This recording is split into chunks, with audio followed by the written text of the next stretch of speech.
Good morning, Dan and Amy. And as we've been discussing all week, we have launched our Christmas giving program. This year, we're working with Food for the Poor, a 35-year-old charity to serve children and families in need in Haiti and Guatemala. Those children and families literally on the brink of starvation. Food for the Poor has been doing it for a long time. And they're a charity that 95% of the money they raise, so 95 cents of every dollar they raise, goes directly to the beneficiaries, directly to food and potable water and other life-giving resources for those families in Haiti and Guatemala. It's important to note they have people on the ground in in these countries. This is not running through some intermediary. This is not the Haitian or the Guatemalan government as a middleman. This is Food for the Poor taking resources provided by our friends in the listening audience and translating those to food and water. They directly deliver to these individuals in need. And we've learned that Food for the Poor, it's one of the largest and most trusted charities in the country. They're larger than the American Cancer Society, the American Red Cross, and the American Heart Association. And for more on the program and what Food for the Poor does on a daily basis, we're pleased to be joined by Todd Chatman, who's the marketing guru for Food for the Poor. Todd, thanks so much for joining us. Appreciate it. Hey, Dan and Amy, good to be with you guys. So, I got a couple of emails from people who have already donated for the program, and it was like, how does it work? Because I want to make sure that the money I'm donating is translated, as I was just describing. But can you kind of give people a sense of, I make a $50 contribution, or I'm a business benefactor and I make a $2,500 donation, and you say that's going to provide 50 children in Haiti or Guatemala with food for a year and water for life. How does that work? What's the supply chain? Yeah, absolutely.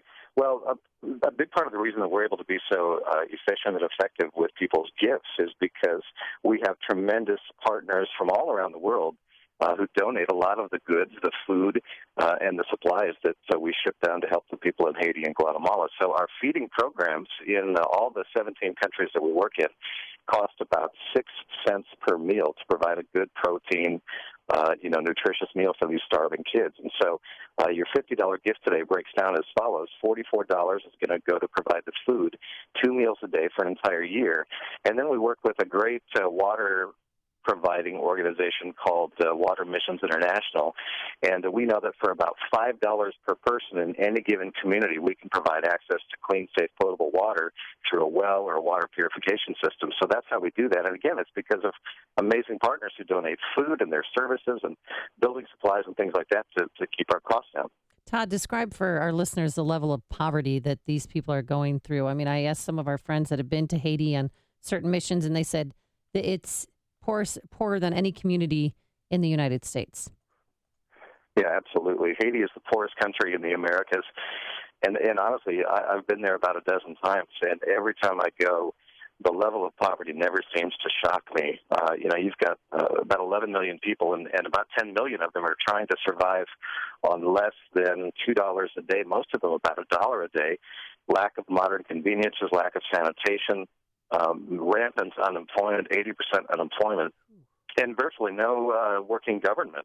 Government corruption has been rampant there for the better part of a century. And so this is a country that really cannot stand on its own and depends on the generosity of other countries, particularly the U.S., to survive. And likewise, Guatemala, even though it's a beautiful country and usually doesn't rank high on the list of countries you would think about when you think about impoverished countries, it actually has some of the highest child malnutrition rates anywhere in the world. And so that's why Food for the Poor for 30 years in both of these countries has been committed to serving these poor people and just ensuring they're survivors, again, thanks to our very generous donors. Well, going back to the Haitians, too, and all that they've endured from natural disasters to the UN apologizing to them just the other day for an outbreak of cholera that claimed 10,000 lives, that the UN didn't do as much as it could have and should have done to quell the spread of that disease.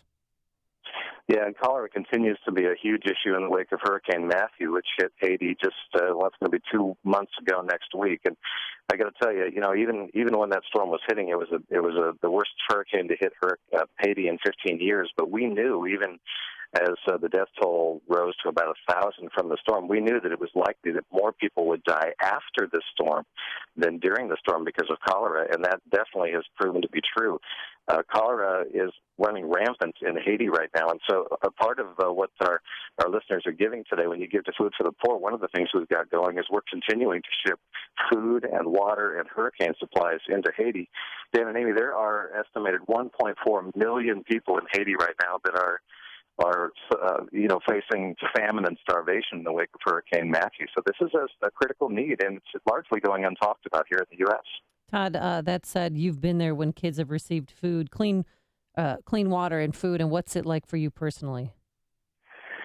This is the most amazing, gratifying work that I've ever done. I was a career broadcaster, and actually as a broadcaster in 2000, was fortunate enough to go to Food for the Poor's work in Jamaica, and it changed my heart, and now I'm really, really I'm just so blessed that I get to advocate for these poor people on radio stations like yours all across America. But the thing that's really, people ask me all the time when they find out what I do, I spend a lot of time on airplanes, and they say, does it really work? Because the poverty in these countries seems so overwhelming and just so hopeless.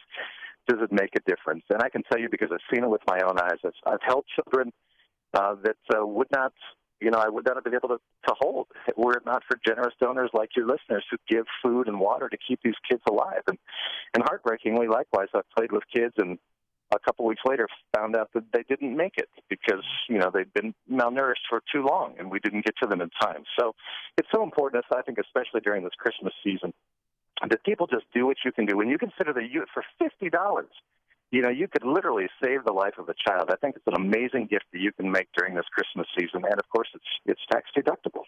And just some context too. We're doing our part. Our goal is to raise the resources to feed and provide clean water for 1,500 children in Haiti and Guatemala. But obviously, your organization is doing an exponent of that. What is your kind of overall mission field? How many people are you feeding and providing water to and lives saving?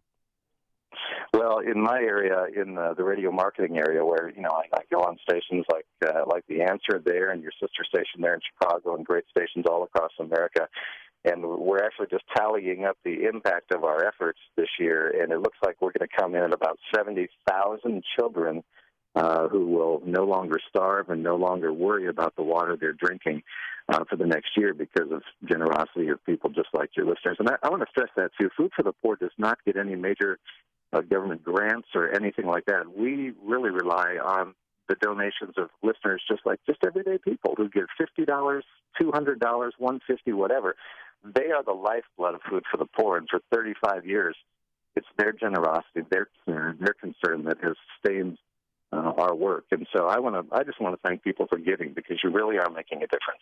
And Amy, how people can do that? Yeah, thanks, Todd, so much. And we're not there yet. We still have to reach our goal to make a one-time donation. Anything you could give. We're asking for $50, but if you can only give 20, 30, that's fine. Please call 855-880-3663. That's 855-880-FOOD. And again, you can make your gift within minutes over the phone with a credit card, or if you have a cell phone, you could just dial pound 250 and say the keyword food, or you can go to 560theanswer.com and search for the keyword food. All right, 1,500 here out of Chicago for the overall goal of 70,000. We'll hold up our end. Todd Chatman, radio marketing guru with Food for the Poor. Todd, thanks so much for joining us. Appreciate it. Thanks, Dan and Amy. Appreciate it. And he joined us on our turnkey.pro answer line. Connect